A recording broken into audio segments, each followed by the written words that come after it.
हमारे सामने ये बंदर है जिसे केले जमा करने का शौक है। ये भाई साहब रोज 3 केले जमा करते हैं और हम देख रहे हैं कि यहाँ ऐसे 5 दफा इन्होंने 3 केले जमा किए। तो ये 5 रोज की कहानी है। हम यहाँ लिख लेते हैं 1 2 3 4 और 5। तो ये 5 रोज इन्होंने 3 केले जमा किए। अब अगर हमें पता करना हो कि इसी हिसाब से इनके पास कितने केले हो गए, एक बड़ा आसान तरीका है जो आप करते आए हैं कि एक एक करके इनको गिन ले। लेकिन अगर मैं आपको बताऊं कि इससे भी ज्यादा आसान तरीका है, वो क्या है?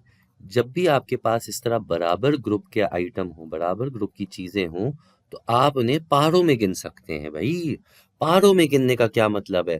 भाई एक ग्रुप में 3 है तो हमने 3 लिख दिया, दूसरे में भी 3 है फिर से 3 लिख दिया, तीसरे में भी 3 फिर से 3 लिख दिया, चौथे में भी 3 फिर से 3 लिख दिया और पांचवे में भी 3।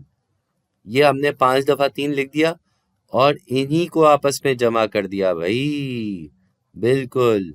तो 3 में 3 जमा करें तो 6, 6 में 3 जमा करें 9, 9 में 3 जमा करें 12 और 12 में 3 जमा करें तो 15। तो इन्होंने 15 केले जमा किए। इसको हम 3 के पारों में लिखने जाए तो ऐसा होता है कि 3, फिर अगला 3 आया तो 6, फिर अगला 3 आया तो 9, फिर अगला 3 आया तो 12 और फिर पांचवा 3 आया तो 15। ये जो मैंने आपको अभी बात बताई है, ये बहुत ही अहम मौजू है हिसाब का, जिसे हम कहते हैं ज़र्ब देना। ज़र्ब, जी, ये होता है ज़र्ब और इसे इंग्लिश में हम कहते हैं मल्टीप्लाई। मल्टीप्लाई, जी।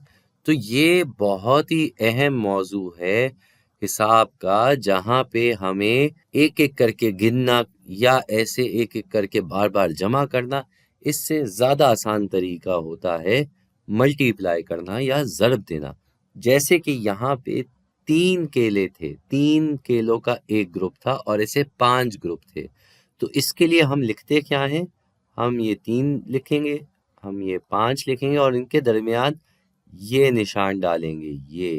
ये निशान होता है ज़र्ब देने का निशान, मल्टीप्लाई करने का निशान।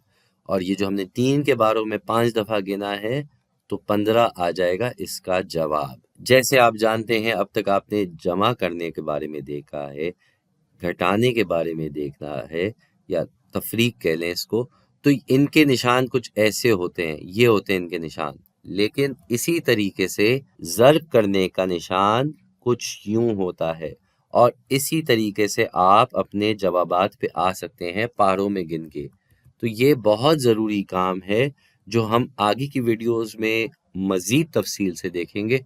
फिल वक्त के लिए इतना समझिए कि पहाड़ों में गिनना आपकी ज़िंदगी बहुत आसान कर सकता है।